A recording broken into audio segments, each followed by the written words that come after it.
శుభమస్తు. శ్రీరామ జయం.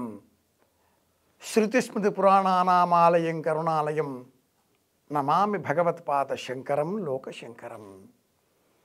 సదాశివ సమారంభాం శంకరాచార్య మధ్యమాం అస్మదాచార్య పర్యంతాం వందే గురు పరంపరాం. పరమగురుభ్యో నమః. పరాత్పర గురుభ్యో నమః. శ్రీ గురుభ్యో నమః. అమ్మ అనుగ్రహం కావాలా? ఇంట్లో ఒక గ్రంథం ఉండాలి.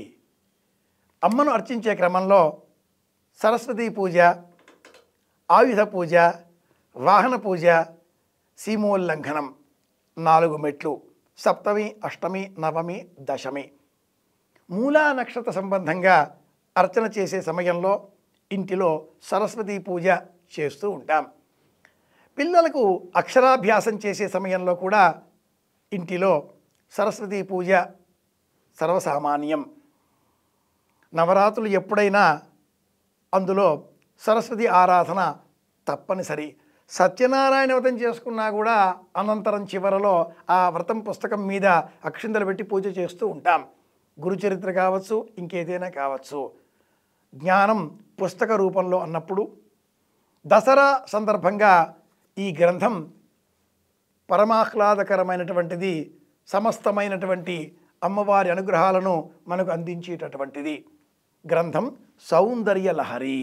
లలితోపాఖ్యానం, లలితా సహస్రనామావళి, సౌందర్య లహరి, ఖడ్గమాల, దేవీ భాగవతం అనే 5 గ్రంథాలను అమ్మవారి ఉపాసనలో అందరూ చదవాలి. అమ్మవారి అనుగ్రహం ఉంటే అష్టైశ్వర్యాలు మనకు లభిస్తాయి. అందరిపైన అధికారం లభిస్తుంది. ఉద్యోగం కావాలా? అలాగే పదవి కావాలా? రాజకీయంగా ఎదగాలా?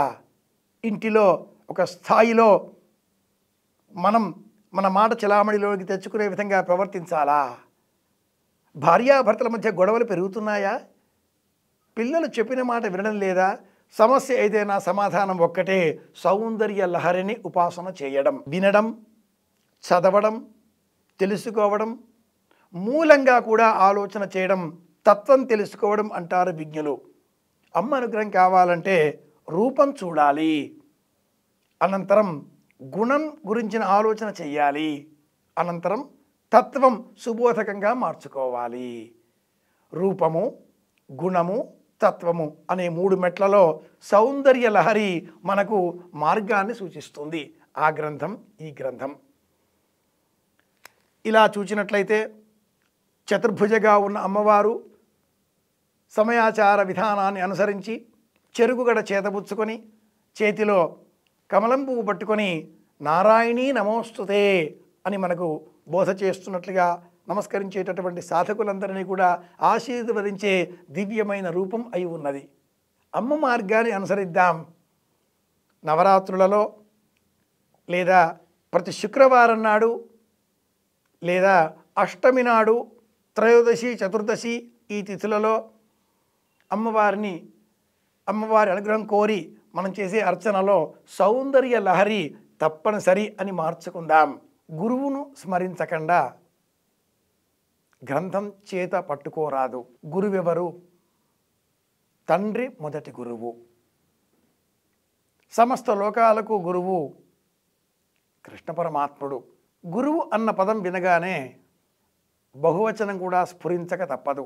అనేకులు గురువులు ఉన్నారు. శ్రీ విద్య సంబంధితంగా గురు పరంపర ఒకటి ఉన్నది. ఆ గురు పరంపరలో వారు సాధించిన పుణ్య ఫలాన్ని, బలాన్ని అనుసరించి తండ్రి గారు ఎవరిని మార్గంగా స్వీకరించాలి అని ప్రబోధం చేసి ఉన్నారో ఆ మార్గాన్ని అనుసరించి సాధకులు ముందుకు వెళుతూ ఉంటారు. శ్రీ విద్యా సంప్రదాయంలో కొన్ని ప్రధానమైన మూల గ్రంథాలు ఉన్నవి.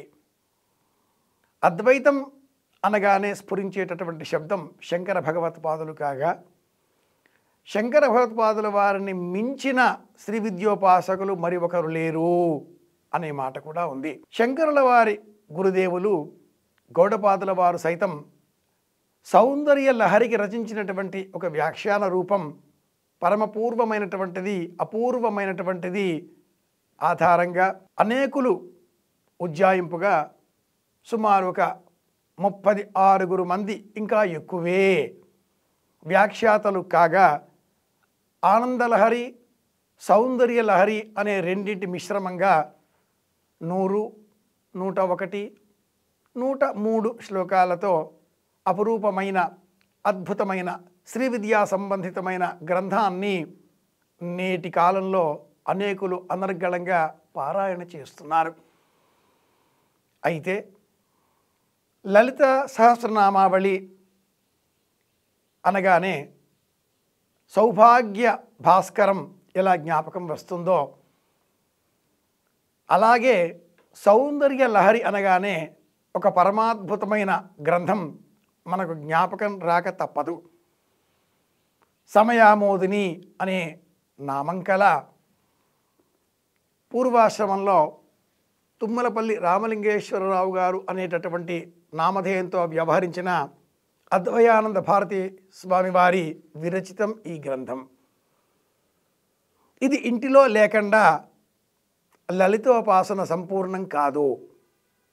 ఈ గ్రంథం చదవకుండా శ్రీ విద్య నాకు పరిచయం అన్న మాట కూడా అనరాదు. ఉపన్యాసకులకు ప్రవచనకారులకు కరదీపిక ఈ గ్రంథం. ఇది ఒక్కటేనా, ఇటువంటివి చాలా ఉన్నవి కదా అన్నప్పుడు అన్నింటిలోకెల్లా కూడా ఏది శ్రేష్టమో అది మిగులుతుంది. ఈ గ్రంథం చేతబట్టుకొని పలువురు నేటి కాలంలో వేషభూషలతో ఆహార విహారాదులతో నడిచే శ్రీచక్రం తామే అన్నట్లుగా వ్యవహరిస్తూ ఉంటారు. విషయం తెలిసిన వారు చిరునవ్వుతో అందరినీ చూస్తూ తమ మార్గాన తాము అమ్మవారిని ఎలా చేరుకోగలమా, లేక ఈ గ్రంథం వివరించిన అపురూపమైనటువంటి ఆనంద రసానుభూతిని ఎలా పొందగలమా అనే వివేచన చేస్తూ ఉంటారు. ఈ గ్రంథంలో ఏమున్నది? సంపూర్ణమైన అద్వైత సారాంశమంతా ఉన్నది. సంపూర్ణమైన శ్రీ విద్యా పరతంత్ర సాధన అంతా ఇందులో ఉన్నది. అవిద్యానామంతస్తిమిరమిహిరద్వీపనగరీ వినడానికి అందంగానే ఉన్నా జడత్వాన్ని ఎలా పోగొట్టుకోవాలి ఈ గ్రంథం చెబుతుంది.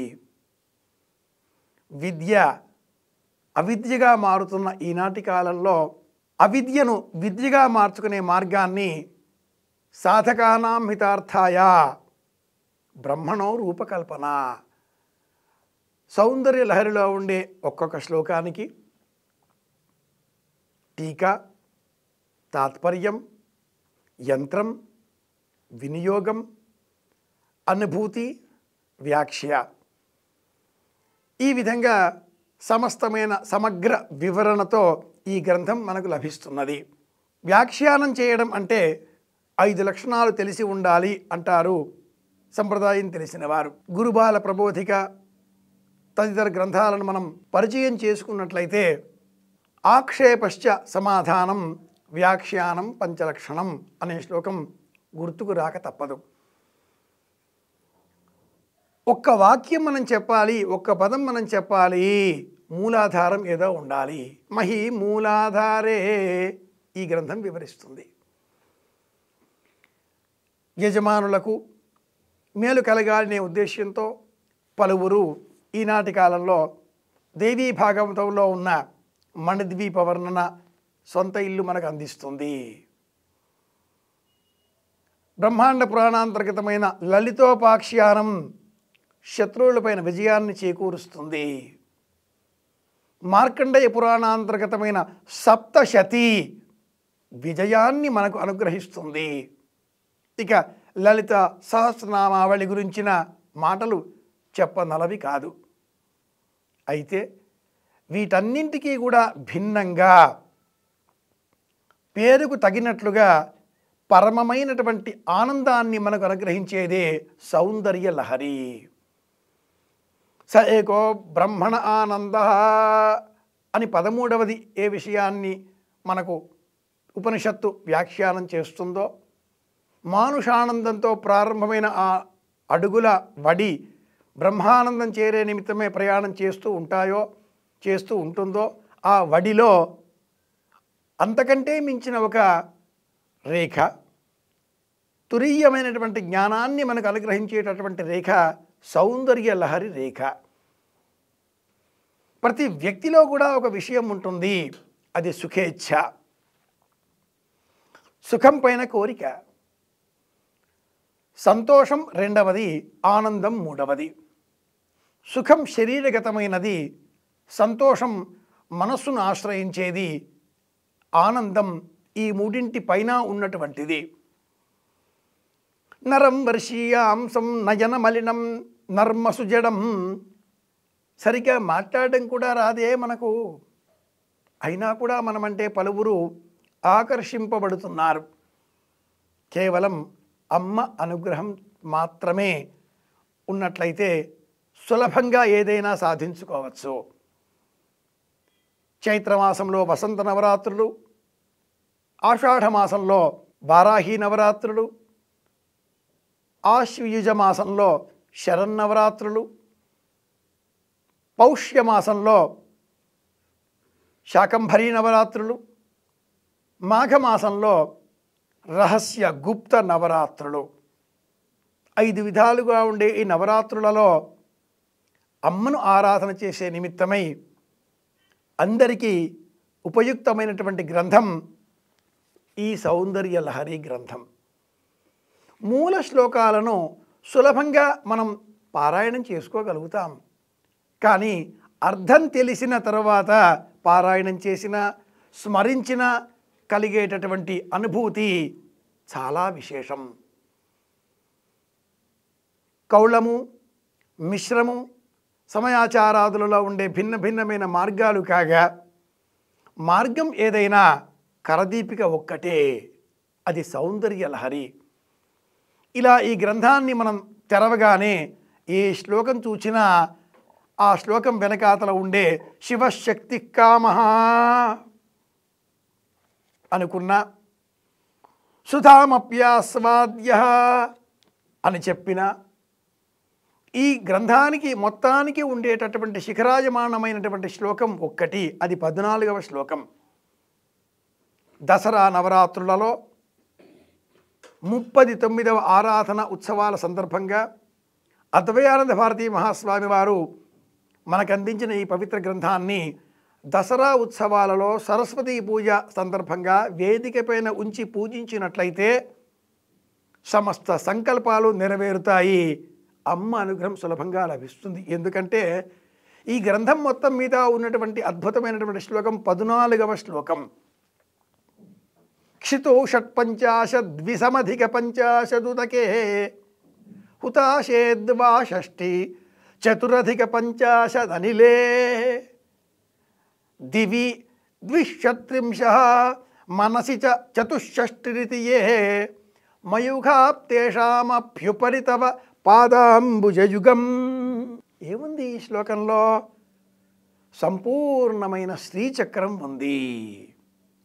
హే భగవతి, తవ పాదాంబుజయుగళం పైన శిరస్సు ఉంచి మ్రోకలిల్లి నమస్కరించేటటువంటి నేను, ఏ కిరణములు సాధకుని దేహం మీద పృథివీతత్వంతో కూడిన మూలాధార చక్రంలో 76, ఈ శ్లోకం అంతా కూడా మ్యాథమెటిక్స్, న్యూమరికల్గా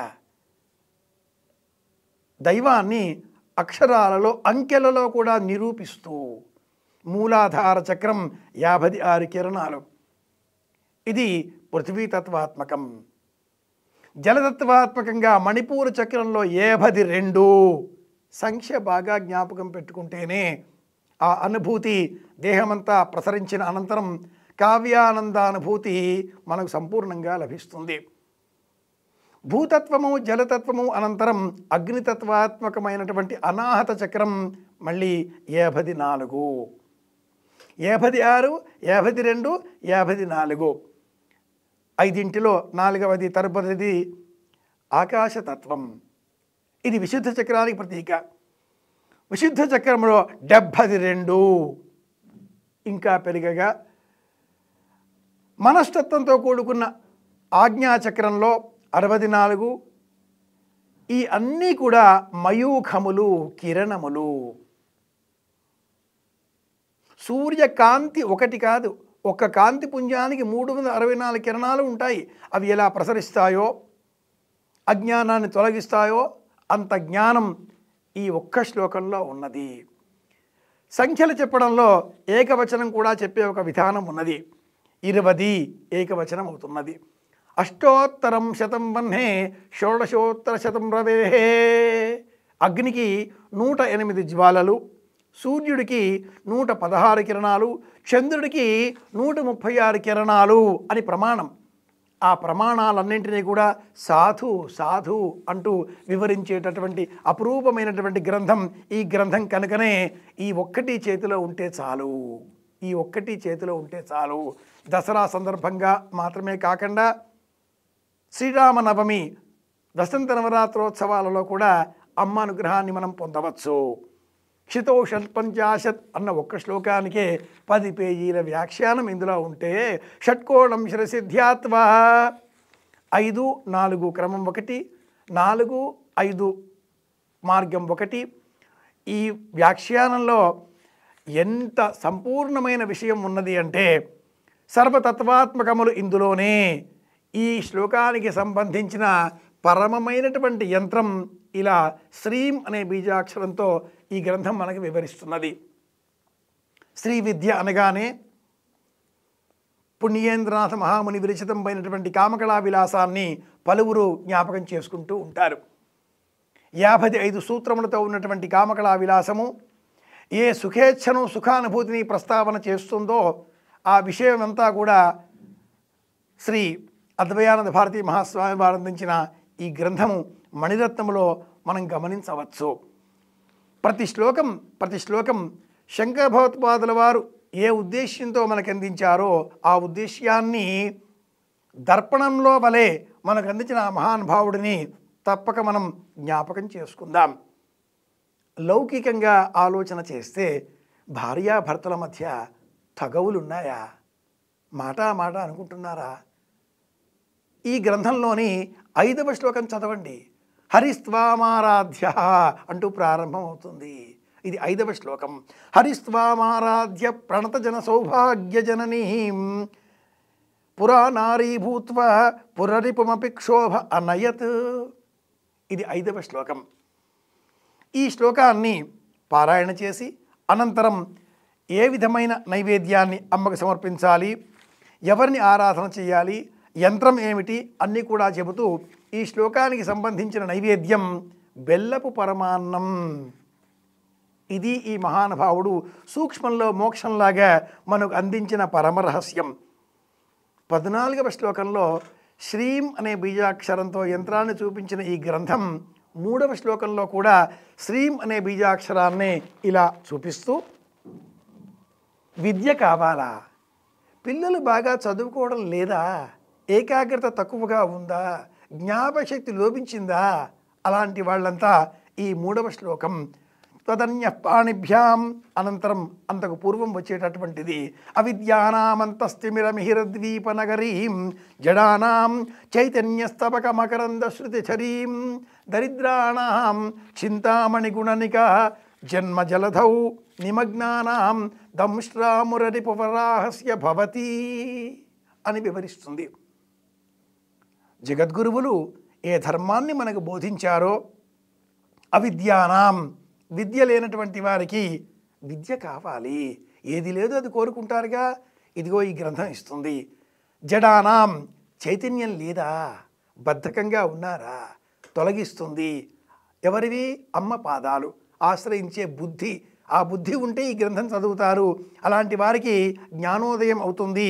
దరిద్రులకు కూడా చింతామణి వలె ఎంత ధనం లభిస్తుందో ఇదిగో ఇదే చింతామణి, ఒక రత్నం. ఆ రత్నం ఉన్న చోట అపారమైన ధనరాశులు కోకొల్లలుగా ఉంటాయి. దరిద్రాణం చింతామణి గుణనిక జన్మ జలధౌ నిమగ్నానాం దంష్ట్రామురరిపుపరాహస్య భవతి. నీటిలో ఉండే భూమిని ఆ స్వామి ఎలా ఉద్ధరించాడో తన కోరల చేత, వరాహ స్వరూపాన్ని ధరించి అలాగే సంసార సాగరంలో ఉన్న మనలను ఉద్ధరించే నిమిత్తమే ఈ గ్రంథం. ఆ జ్ఞానాన్ని మనకు అందించమనే ఈ శ్లోకం. ఒక్క అక్షరంతో ఇలా ఈ శ్లోకానికి సంబంధించిన నైవేద్యం ఇంత సులభంగా ఉంటుందా? ఇదిగో ఉంటుంది. ఇలా చెయ్యాలి. ఇలా చేస్తే మీకు ఏదైనా కూడా సులభంగా సాధించుకోవచ్చు అని చెప్పేటటువంటి జ్ఞానం ఈ గ్రంథం. కనుక మనం వీలైనంత అవకాశాలు చూసుకొని ఈ గ్రంథం చదువుకుందాం. అన్నట్టు పిల్లలకు బాగా తెలివితేటలు చదువు రావాలి అంటే అవిద్యానాం అని చెప్పుకున్నాం కదా. ఈ 3వ శ్లోకానికి ఈ గ్రంథం చెప్పిన నైవేద్యం మినపగారెలు. కొన్ని గ్రంథాలను చదువుతూ ఉంటే, మాఘ కావ్యాన్ని చదువుతూ ఉంటే ఎలా కాలం తెలియదో అలాగే ఈ గ్రంథం అటువంటిది. ఇది 39వ ఆరాధన ఉత్సవం.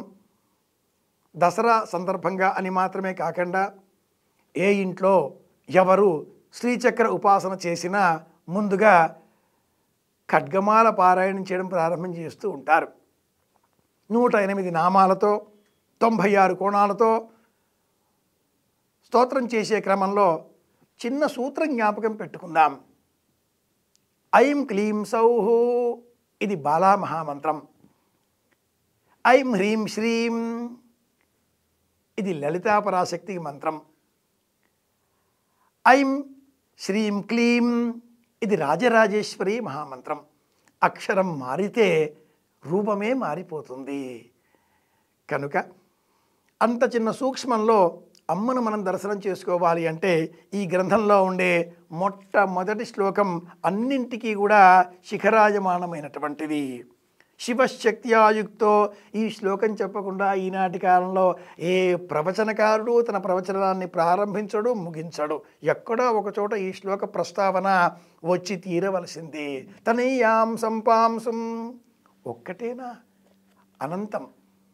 కనుక ఏ విధంగా లలిత సహస్రనామావళిని అన్వయం చేసుకునే నిమిత్తమై భాస్కరాన్ని చూస్తున్నారో, సౌభాగ్యాన్ని పొందే ప్రయత్నాలు చేస్తున్నారో, అదేవిధంగా నిజమైన శ్రీ విద్య, సత్వగుణాన్ని మనకు అనుగ్రహించేటటువంటి శ్రీ విద్య, ప్రశాంతమైన మనస్సును మనకు అందించేటటువంటి శ్రీ విద్య, చిదానందమైనటువంటి బ్రహ్మానంద స్వరూపమైనటువంటి కావ్యానందాన్ని మనకు అందించేటటువంటి శ్రీ విద్యాపరమైనటువంటి రూపం ఈ గ్రంథం.